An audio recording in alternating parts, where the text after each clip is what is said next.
안녕하십니까, 반갑습니다. 증시각도기 곽상준입니다. 이 강의를 들으신 분들은 성공할 확률이 굉장히 높아지신 거예요. 여러분이 투자하신 시간과 가치가 여러분에게 실질적인 노후를 보장하는 수단으로 돌아올 것이라고 저는 믿습니다. 이거 우리끼리 비밀입니다. 이거 딴 데 가서 말씀하지 마세요. 이런 강의하는 사람 거기 아마 제 생각에는 없을 것 같아요. 이건 실전을 해본 사람만 아는 얘기예요. With you the sun is shining 24/7. Cause when we're together it feels like we're in heaven. If it will get dark you'll be my million stars. I know I can lean on you. 안녕하십니까, 권순장의 브릿지 권순장입니다. 애플 매니아이신 각도기님께 집 플립이 그렇게 좋다고 사모님께 좀 사드리라고 그렇게 계속 꼬시고 있는 삼성 주주로서 굉장히 마음이 아픕니다. 안 사주셨죠 아직? 가격이 생각보다 더 싸게 나오는 데가 있더라고요. 아, 그런가요? 이게 제가 그걸 보고 이거 삼성이 목숨 걸었다고 그걸 느꼈고요. 이번 거 한 1,000만 대 팔겠구나라는 느낌이 들어오기 시작했어요. 그래서 아마 저는 사실은 삼성이 잘 되길 바랍니다. 왜냐면 그리고 폴더블이 잘 되기를 누구보다도 강력히 바라는 사람 중에 하나예요. 투자한 종목 중에 그런 종목이 있어요. 아, 그런가요? 그거보다 이제 제일 지금 이슈가 금리를 0.25%를 올렸잖아요. 네. 그리고 이게 한 번 올리는 게 아니고 왠지 느낌이 두 번 올릴 것 같다라고 네. 하는데, 이제 여러 가지 이제 이렇게 볼멘 소리가 많이 나오는 부분이, 다른 나라는 안 하는데 왜 우리부터 이렇게 올리느냐. 네. 그리고 대출이나 이런 금리들이 올라가기 때문에 힘들고, 또 주식 투자를 하는 입장에서 금리가 올라서 사실 투자하는 입장에서 좋을 건 없잖아요. 그럼에도 불구하고 저금리입니다. 냉정하게 우리가 얘기할 건 냉정하게 얘기해야 되는데 0.75죠. 올려서 0.75 예, 거죠. 올려서 0.75이기 때문에 미국하고의 금리 격차도 과거에 비해서 그렇게 높은 건 아니에요. 아직까지도 0.0에서 0.25%니까 0.5% 금리 차이인데, 이 정도면 그렇게 큰 금리 차이라고 하긴 좀 어렵죠. 제가 여러 가지 증권 프로그램을 보는데, 그러니까 뭐 올리는 것에 대해서 약간 이제 부정적인 톤이 굉장히 많더라고요. 주식 투자를 하시는 분들이니까. 근데 이렇게 각도기님은 지난번부터 이렇게 쭉 뵈면 그래도 금리는 좀 오르는 게 타당하다라는 논조로 말씀을 하시는 것 같아요.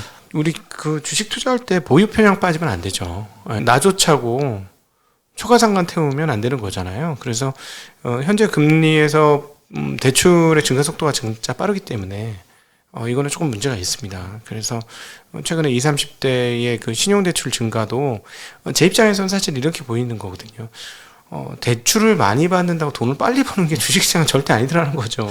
20년간 목격해 왔던 장면이기 때문에 사실은 주식 투자해서 돈을 버는 거, 제 주변에서 정말 천문학적인 돈을 버는 친구들은 놀랍게도 초기 시드머니가 크지 않은 친구들이었어요. 놀랍게도. 물론 이제 20년 전 시드머니니까 지금 생각하는 시드머니보다는 크겠지만 그래도 몇백만 원이었어요. 그 당시에도 몇백만 원은 할 수 있었어요. 네네. 알바 몇 달 하면 할 수 있었던 거거든요. 근데 그걸 가지고 천문학적인 수익을 낸 친구들이 주변에 몇 명 있는데, 그러니까 사실은 많은 돈 갖고 하면 꼭 번다고 생각하시는데, 부자가 여유 있게 투자를 해서 버는 건 맞지만 그건 돈을 많이 투자했기에 돈을 버는 게 아니고 여유로웠기 때문에 돈을 버는 거예요. 그래서 계속 말씀드리지만 신용 투자는 사람을 더 바쁘게 하고 여유를 없애는 거기 때문에 일반적으로 그 아주 훌륭한 투자자들조차도 그것도 빌황은 정말 기록적인 사람이었는데도 박살났지 않습니까? 그러니까 일반 투자는 더 말할 게 없다고 봅니다. 그래서 대출이 계속해서 늘어나면 전체적인 금융 위험은 커지는 거라서 한 방에 박살날 수가 있잖아요. 그래서 사전에 조금 대응을 해서 예비 조치를 하는 거에 대해서는 나쁘게 생각을 안 합니다. 그러면 한 번 더 올려는 것도 각오는 하고 있어야 되겠다라는. 아니, 그거는 이제 전혀 다른 문제고, 이거는 그런가요? 이제 금리 한 번 올린 거에 대한 저희 논평이고요. 네네. 금리를 여기서 한 번 더 올리면 약간 충격을 받을 수는 있을 것 같아요. 예. 근데 경기가 좋으면 그걸 이겨낼 거고요.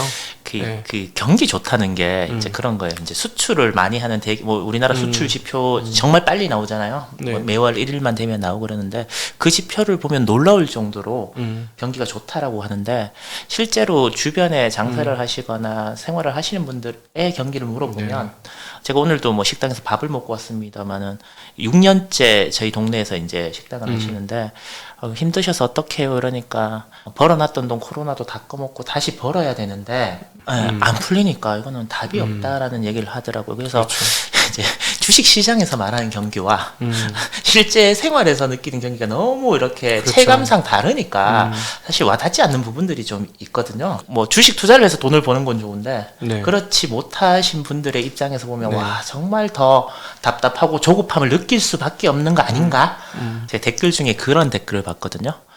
아, 주식 모를 때가 더 행복했어요. 괜히 했어요. 라고 지금 실제로 워낙 시장의 변동성도 있고 수익도 별로 안 좋으니까 지금 그러신 분들은 그냥 주식을 안 하던 그 과거로 돌아가는 게 나을까요? 그래도 뭐요. 이 상황에서 힘들지만 네. 이빨 꽉 깨물고 버티는 게 더 현명할까요? 앞으로 뭐 이렇게 세상을 길게 봤을 때 주식 투자를 안 하고도 평화롭고 행복하고 친구들과 잘 어울려 살 수 있다면 전 그렇게 살라고 저는 권하고 싶어요. 근데 이제 그 저 같은 경우는 주식을 잘해야 되겠다고 했던 게 뭐냐면 나의 삶의 주체성을 갖고 싶었어요. 근데 주체적인 삶을 살기 위해서는 굴종하지 않은 삶을 살아야 되고 내가 내 스스로 결정해야 돼요. 결정하는 삶을 살아야 되는 건데 결정을 하려면 남의 눈치 안 보고 내 결정을 해야 되는데 이게 자본주의 시스템에서는 돈이 없으면 눈치를 봐야 돼요. 그렇게 해야 되기 때문에 굉장히 어려워요. 그런 쪽에서의 주체적 삶을 살기가 굉장히 어려워서 경제적인 자유가 좀 있어야 주체적인 판단을 하면서 살 수 있거든요. 그러니까 경제적으로 몰리면 주체적으로 판단하기가 굉장히 어려워요. 그래서 그런 게 싫으신 분들은 이쪽 그 자기의 벌이만으로는 조금 한계가 있으신 분들은 이쪽 기술을 키워서 가야 되는데 그래서 사실은 이제 거의 앞으로 이 아마 동영상이 나가고 나서는 그런 것들이 몇 개 나올 텐데 거의 캠페인성으로 정말 여러 사람 고수들 중에 개인 투자자가 따라할 수 있는 고수들의 얘기가 나갑니다. 그 대표가 김진영, 그다음에 서준식 이런 분들 내용은 만약에 이 동영상 전에 나갔다면 다시 한번 보시고 개인 투자자 입장에서는 뒤에 나가면 꼭 다시 여러 번 보셨으면 하는 간절한 바람이 있어요. 그분들은 정말 편하게 투자하거든요. 정말 편하게 투자하면서 성공적인 투자를 합니다. 근데 제가 해드릴 수 없는 게 하나 있어요. 여러분의 욕심을 제가 어떻게 해드릴 수는 없어요. 나의 욕심은 나도 어떻게 못하는데. 네. 그 욕심 부리는 거를 제가 제어해드릴 수는 없는데 이 얘기까지는 해드리는 거예요. 욕심을 안 부리고 투자하면 성공할 수 있는 좋은 길이 있어요. 근데 욕심을 부리면 될 것도 안 되거든요. 그래서 저희 그 각도의 TV에서는 계속 욕심 안 부리고 생존하고 벌 수 있고 정말 개미 투자자가 슈퍼개미가 될 수 있는 그런 방법들을 계속해서 말씀드릴 거고요. 몇몇 분이 그나마 그래도 좀 쫓아하시는 것 같아요. 댓글로 보니까 예. 압북 종목들 좀 하셨던 것 같아요. 그러니까 이제 압북 종목 고맙습니다 하는데 그 네. 밑에 또 댓글에는 뭐요? 저도 좀 알려주세요라고 그러고 이제 또 전혀 감을 못 잡고 계시는 분도 있고 네. 그 밑에 댓글은 네가 잘한 것만 얘기하고 잘못한 거는 얘기 안 하느냐 뭐 이런 또 뭐요? 반만 맞고 반은 틀리는 또 죄송합니다만 주식쟁이들의 얘기를 굳이 들을 필요가 있냐 그러면서 또 매일 또 시청을 하시나 보더라고요. 그건 틀린 얘기예요. 시황은 반만 맞고 반만 틀리지 않고 거의 대부분 틀려요. 근데 왜 하는 거예요? 시황은 거의 대부분 틀리고 예. 사실은 금리 인상의 시기를 포착 잡고 싶은 거죠. 예, 그거는 잡아야 돼요. 거시경기에 딴 건 필요 없고 금리가 올라가는 과정과 금리가 올라가는 과정에서 이 경기의 둔화폭이 잡히는지 여부는 꼭 확인해야 되거든요. 그래서 제가 이제 중간 과정들은 별로 그렇게 중요하지 않아요 라고 계속 얘기하는데 어느 순간 이건 꼭 기억하셔야 되고 중요한 거예요 라고 얘기할 때가 한 번씩 있을 거예요. 언젠가는. 되게 웃겨. 맨날 틀리는 걸 뭐요? 저희는 또 그걸 또 맨날 듣고 있으니까. 아주 재밌어요. 되게 웃긴 게 매번 틀리진 뭐요? 그래도 뭐요? 수익률은 또 차곡차곡 쌓이는 것 같더라고요. 그럼요. 아니 그러니까 시장하고 네. 계좌 수익률하고는 전혀 상관이 없어요. 그걸 이해하는데 굉장히 오래 걸리는 것 같고, 또 현금 비중을 조금 높였습니다. 현금 비중을 조금 네. 낮췄습니다. 이렇게 이제 얘기를 하시잖아요. 그러면 네. 제가 이제 계좌 운영을 맡기고 있는 입장에서 보면 각도기님이 현금 비중이 평소에 10% 정도인 것 같아요. 현금이 이제 말랐어요. 그러면 아예 없진 않고요. 한 2, 3% 정도 현금이 있습니다. 그러다가 현금 비중을 조금 이제 원상태로 돌리려 그래요. 이러면 한 7에서 8% 정도까지. 그렇게 생각하시면 돼요. 그러니까 현금 비중이 좀 늘었어요, 없었어요. 이렇게 얘기하면 이번에는 현금 비중을 좀 높였습니다. 그러면 갑자기 뭐 여기 보시는 분들은 주식에 한 3, 40%를 덜었구나. 이렇게 생각하시는데 거의 90%가 90%가 이제 주식이고요. 네. 그러니까 주식이 한참 떨어졌을 때가 있잖아요. 8월 이제 초 중순에 그때는 이렇게 보면 계좌에 돈이 없네. 할 정도로 이제 다 주식으로 갔다가 또 어느 정도 회복을 하면 원래 그 10%로 이제 돌아오는 과정을 거치시는 것 같아요. 그래서 각도기님은 늘어본들 10%고요. 줄어본들 그 안에서 답니다. 그래서 정말 열심히 관찰을 하셨네요. 근데 현금 비중을 조금 더 높일 생각입니다. 그러니까 아직도 너무 적습니다. 지금 한 7에서 8 정도 왔다 갔다 하는 거예요. 그러니까 이제 높인다 그러면 한 10 정도고 진짜 더 높일 겁니다. 네, 한 15에서 20까지도 높일 겁니다. 저는 각도기님한테 맡기고 난 다음에 이제 처음에 돈을 맡기면 그 원금이 그대로 있잖아요. 그날 이후로 주식이 90% 이상 없었던 적이 거의 없었던 것 같아갖고. 네. 쇼핑 중독이라고 얘기하잖아요. 아니 왜냐면 공부를 하고 보면 너무 싼데. 오늘도 막 가슴을 가라앉히는 거예요. 사야 될 종목이 4종목이 딱 뜨는 거예요. 이 중에서 무엇을 사야 하느냐. 그럼 이제 그 중에서 누가 빠를 것이냐 이런 고민을 굉장히 합니다. 하면서 그러면서 어떤 게 더 안전하냐. 그러니까 근데 이제 본능적으로 약간 제가 섹시한 종목에 마음을 조금 끌리는 게 있어요. 그러니까 뭐냐면 턴어라운드 전문이거든요. 제 주변 친구들 중에 턴어라운드 제가 제일 잘해요.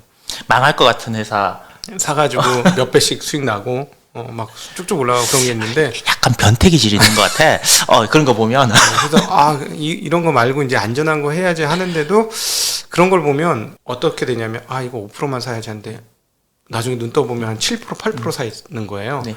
그러니까 그런 쪽으로는 이상하게 공격적으로 좀 사고 나머지 안전한 주식들은 정말 천천히 사요. 천천히 사서 보통 5에서 한 10% 사이가 되는 거죠. 샘플링 하는 거 빼고.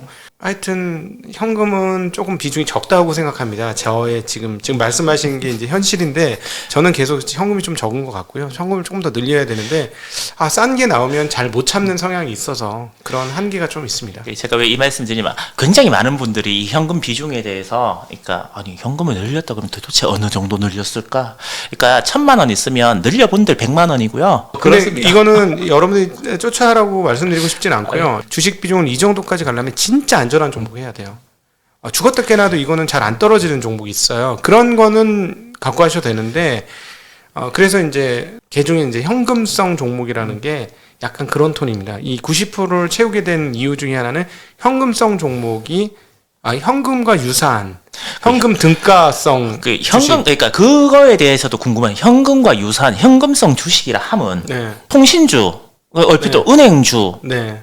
뭐 증권주, 증권주는 좀 이상한가? 아무튼 그냥 저는 이제 맥쿼리 인프라 같은 거를 제가 네. 직접 투자를 하고 있으니까 그런 주식인가? 라고 이렇게 생각을 해요. 그렇죠. 유사하죠. 기간 투자, 기간 산업 하는 것과 이제 금융주 쪽은 그걸 조금 싸게 사면 현금과 거의 등가물이더라고요. 제가 해보니까 제 기준으로는. 그래서 아주 욕심이 많기 때문에 아직도 제가 저도 다 다스리지 못했기 때문에 현금을 놀리기가 너무 아까워서 조금이라도 수익이 나고 싶다 하면 그런 쪽으로 사놓는 거죠. 근데 그 현금성 주식들도 막 3%, 2% 이렇게 떨어질 때가 있잖아요. 있죠. 그러면 현금성 주식이라는 그 범위는 네. 한 6개월에서 1년 정도 있으면 크게 현금을 들고 있는 것보다는 그래도 뭐 배당 받고 나면 낫다라는 그렇죠. 거죠. 배당도 많이 주고. 그러니까 그 기간 너무 짧게 잡으면 뭐 현금성 주식이라고 그랬는데도 막 몇 프로씩 2, 3%씩 떨어지잖아. 이렇게 그럼요. 그럴 수 있어요. 그래서 사실은 그런 측면에서 보면 진짜 현금을 들고 있는 게 현금을 종목으로 생각하고 들고 있는 필요가 더 있다. 조금 그래서 제 기준을 따르지 말고 여러분이 현금을 조금 더 가져가시라는 말씀 드리고 싶습니다. 보통 일반적으로 7대3 정도 이야기하던데 그 정도면 되는 것 맞죠? 같아요. 그리고 클로드 세난이 말한 그 5대5 법칙도 굉장히 좋아요. 사실. 일반인들한테는 아주 좋습니다. 그것도 한번 훈련해 보세요. 떨어질 때 주식 사는 거. 떨어지는 과정에서 주식을 계속 점점 더 많이 모으는 거. 그것도 한꺼번에 사지 말고 여러 번 나눠서 대신에 오른 주식은 안 사는 거. 이것도 훈련 방법 중에 하나예요. 아니 보내줘요. 못 먹고 말지 하면 그렇게 그것도 한번 훈련해 보시면 좋을 것 같습니다. 8월달이 굉장히 기복이 많았다 그래야 되나? 처음과 끝을 보면 큰 변화가 없는 것 같은데 그 중간에서는 엄청난 진폭이 있었던 것 같아요. 9월달은 좀 어떨까요? 찬바람 불어오면 이제 테이퍼링 이제 조금 구체가 되겠죠. 9월달에 그러면 이제 그 부분에 따라서 한번 시장은 살짝 휘청할 것 같고요. 그럼에도 불구하고 큰 틀에서는 아직 문제는 없습니다. 그래서 우리는 정확하게 진짜 겨울이 언제 올지 봐야 되는데 급하진 않은 것 같아요. 그러니까는 금리가 많이 올라가기 시작하면 정말 심각해지는 상황이 올 수도 있어요. 근데 이제 약간 신흥국과 미국을 좀 다르게 생각해야 될 것 같고요. 그 레버리지 축소하는 상황들에 봉착하게 되면 신흥국이 조금 중간중간 어려움을 당할 것 같습니다. 그거는 그럴 것 같고, 사실은 한국에 거기 안 끼어도 되는데 자꾸 끼어요. 그래서 이번에도 앞으로 끼게 될지는 봐야 될 것 같고요. 지금 연준 인사 총재들이 그렇게 약간 심할 정도로 세게 얘기하기 시작하거든요. 9월달에 시작해야 된다. 이렇게까지 얘기를 하신 분이 여러 분이 생기고 있는데, 이것은 뭐냐면 통계치에서 인플레이션이 일시적이지 않을 것이라고 느끼고 있는 것 같습니다. 그러니까 저렇게 세게 얘기하시는 걸 보고 저 아저씨는 왜 이래, 이렇게 하시면 안 되고요. 다 굉장히 합리적인 분이고 데이터를 근거로 판단하시는 분들이기 때문에 데이터가 그렇게 나오고 있는 거예요 지금. 자, 그렇다면 여기서 더 늦어지면 어떻게 되냐면 약간 버블기가 생길 수도 있어요. 버블기가 생겨서 만약에 급하게 금리를 올리는 상황들이 오게 되면 시장이 충격을 받을 거고요. 그럼에도 불구하고 완만하게 하는데 버블기가 심하지 않다 이러면 이 흐름들이 조금 더 갈 겁니다. 그래서 일단 현재까지는 한 1년 정도 더 간다라고 보시고, 그리고 또 하나, 금리를 올린다고 시장이 바로 죽는 건 또 아니에요. 그럼 또 그때 가봐야 합니다. 네. 근데 어쨌든 뭐냐면, 쉽게 생각하세요. 돈을 주식시장에 넣고 싶을지 예금에 넣고 싶을지, 물론 사람에 따라 틀리긴 하지만 그냥 냉정하게 내가 돈 많은 사람이야 라고 생각해서 돈을 주식에 놓을지 은행에 놓을지 해서 은행에 놓겠다는 생각이 드는 순간부터 시장 안 될 겁니다. 간단하게 그렇게 생각하시면 될 것 같아요. 돈이 많진 않지만 지금 저는 생각해보니까 아직도 주식시장에 엉덩이를 딱 붙이고 있어야 될 것 같습니다. 네. 그러니까 돈이 어느 순간 되면 그래, 너무 위험하지 말고 그냥 예금 조금 덜 먹고 말자고 예금에 넣어놔야 되겠다라는 생각이 들잖아요. 그러면 나만 그렇게 생각하는 게 아니에요. 돈이 다 그렇게 생각할 거예요.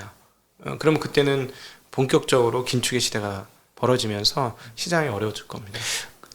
시장이 어려우실 때에도 저희와 함께 해주실 건가요? 그때 막 도망가시고 막 지금 하시진 않는 사실은 지금 뭐 시장 중요하지 않아요.